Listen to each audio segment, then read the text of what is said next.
Hello everyone, welcome to the Whistling Hermit's One Card Spread series. Note that this video is divided into three parts. A short introduction, which we are doing right now. Part 1, which is a descriptive study of the card for the day. And Part 2, which is a reading from the Handbook of the Tarot of A.E. Waite from AGM Urania. If you want to navigate directly to any of the three parts mentioned, just click on their respective links at the timestamp provided in the description of this video. This video series is primarily intended for learning how to read the tarot. However, you can also use this as a card reading for the day. This is a timeless reading, so if you are watching this now, its message might be for you. In this series, we will be using the Giant Rider Waite Tarot deck. We will also be using the Handbook of the Tarot of A.E. Waite from AGM Urania. The first part of the video will be a descriptive study of a specific card in the tarot. We will describe what we see and the insights and feelings we gather from what we see. Now, the first part is characterized by spontaneity. We allow the cards to speak to us regardless of the generally accepted meaning of the card. By doing this, we hope to increase our intuitive capacity for reading the tarot cards. In the second part, we will be reading the description of the card taken from the booklet of the Tarot of A.E. Waite by AGM Urania. If you intend to use this as a timeless reading, you can randomly choose any card in the series that resonates with you. An alternative approach is to shuffle a Rider Waite Tarot deck and pick a card randomly. You can then choose the card in the video series that corresponds to the card you picked. Note that this series is a work in progress and it might take some time for the 78 cards to be completely read. So, without any further delay, let us proceed to the card for the day.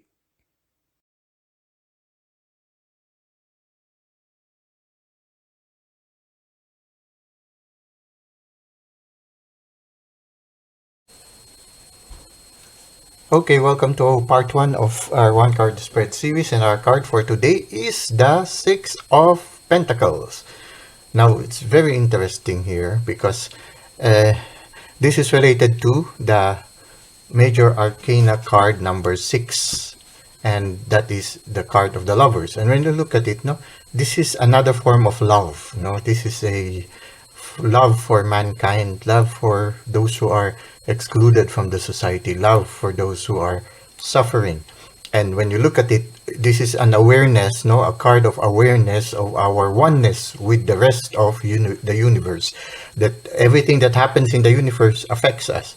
If someone somewhere is suffering, it also affects us, not only in a cosmic way, but also in a spiritual way. And when you look at it also, in a certain sense, it affects us also emotionally in other aspects also. So there is this awareness of this.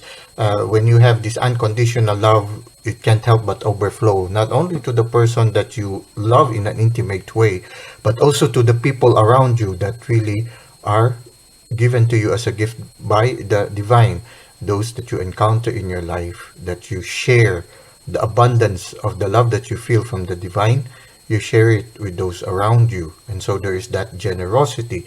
So when you look at it, this is the Six of Cards. So here, the card of the Pentacles shows another form of love, which is a more of a universal form of love, a love for those who are excluded from the society. And it is related, actually, when you look at it, we are going to review, this is number 6, we will review number 4 and number 5 of the Pentacles. And when you look at the number 4 of the Pentacles, actually, when you look at the number 3 also of the Pentacles, you will see, it's earlier, if you would try to look at the reading for number 4, I related it to number 3, where this person is just beginning in his profession, and also the abbot or the superior is just beginning the construction or the church.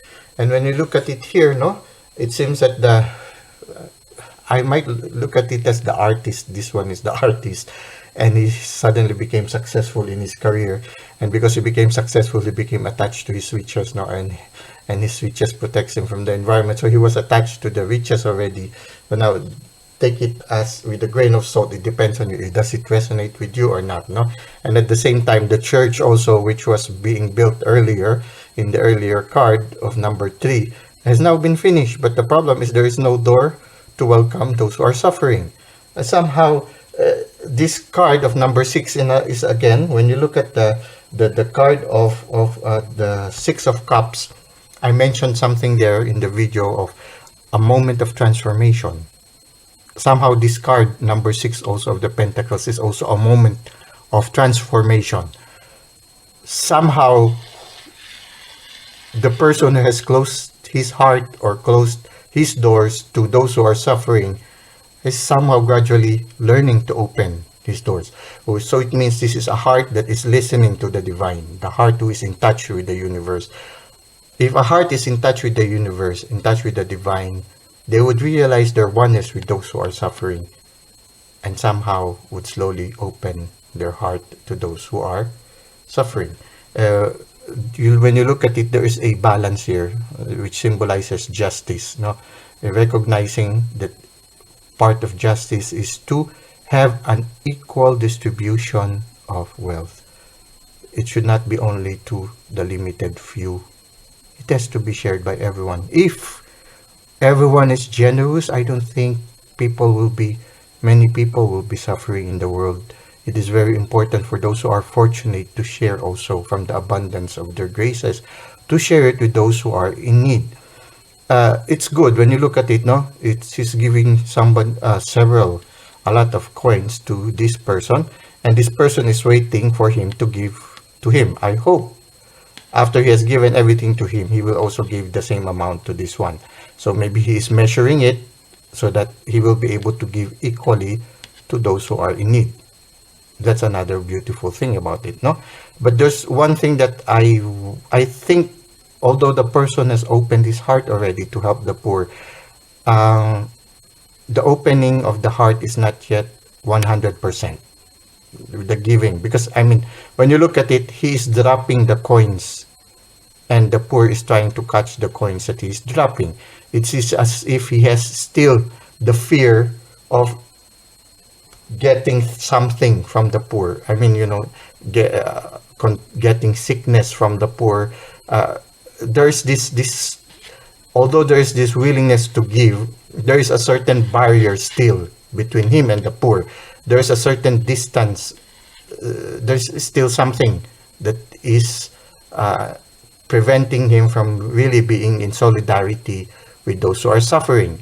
Although he is among the poor, there's a certain distance between him and the poor.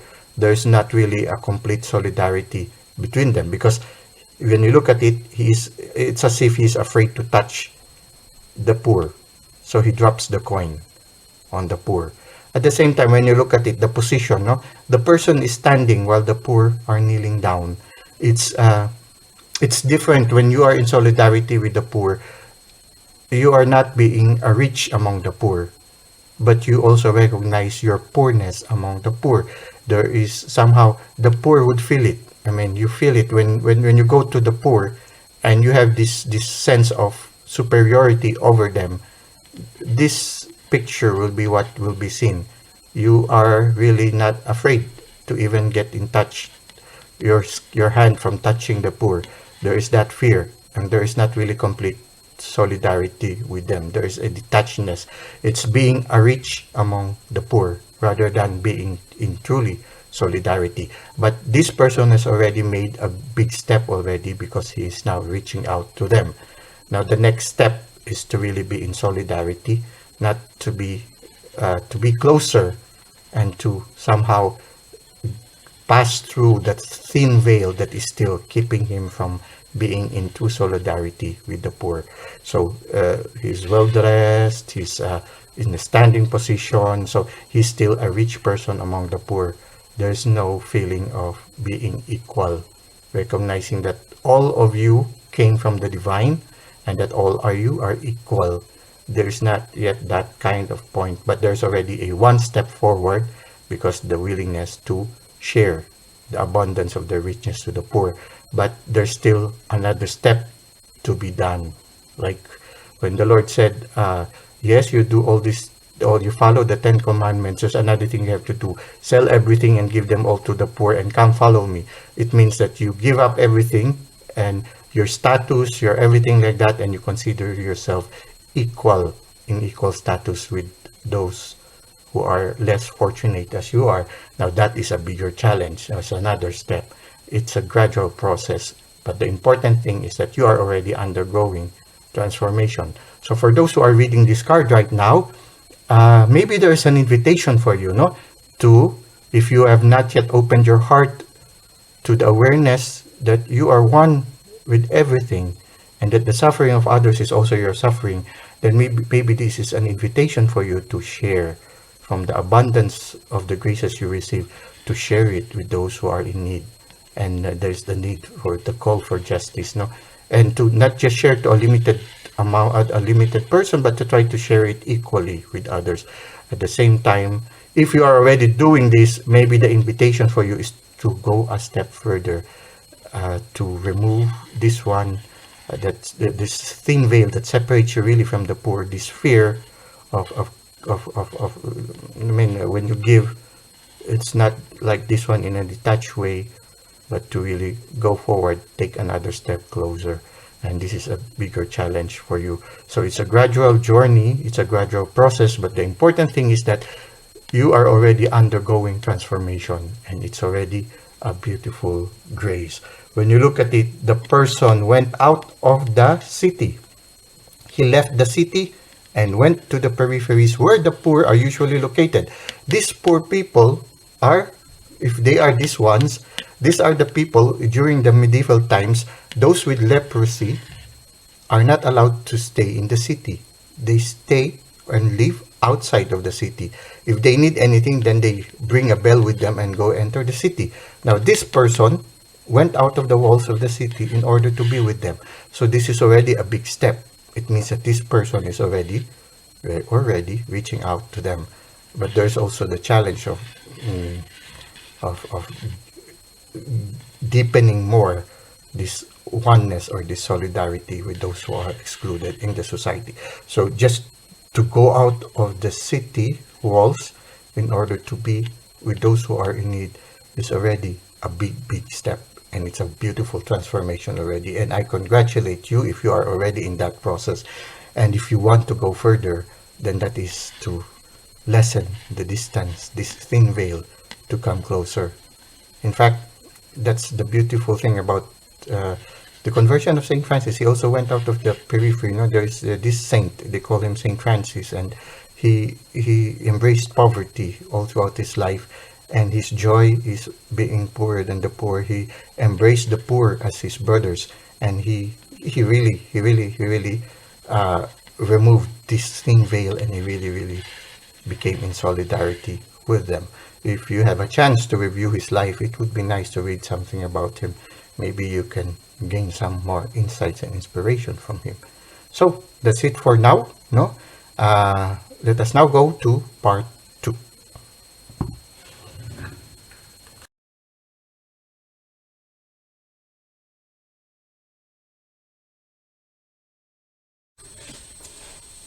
We are now in part 2 of our one card spread series, and our card for today is the 6 of Pentacles. Let us now read from the Tarot of A.E. Waite, from the booklet of the Tarot of A.E. Waite from AGM Urania.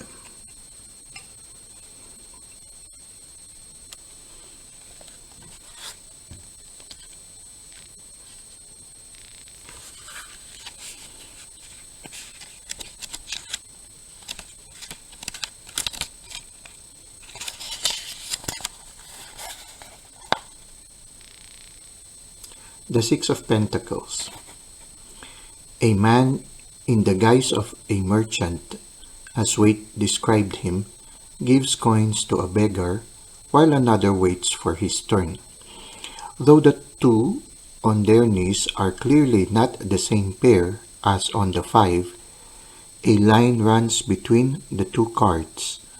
We have seen how the sixes bring order or restore optimism after the breakdowns of the fives. Leadership in wands, kindness in cups, leaving defeat behind in swords. Here we see an antidote to the 4 and 5 of pentacles, and yet charity can be limited as a response to suffering. Many people have pointed out that the two have to beg on their knees, while the merchant seems to measure out the coins. The balance scales, however, point to something much deeper than counting coins. They evoke justice. The pivotal card of the Major Arcana, justice is vital here, for without it, all our practical steps will just recreate the old world. Divinatory meanings: kindness, charity, someone who acts in a just way, asking for help. Warning, advice, someone who acts unjustly, or people who no longer need help. Action, give or accept something of value. Well, that's it for our part 2 of the one card spread series on the Six of Pentacles. Until next time, have a great day.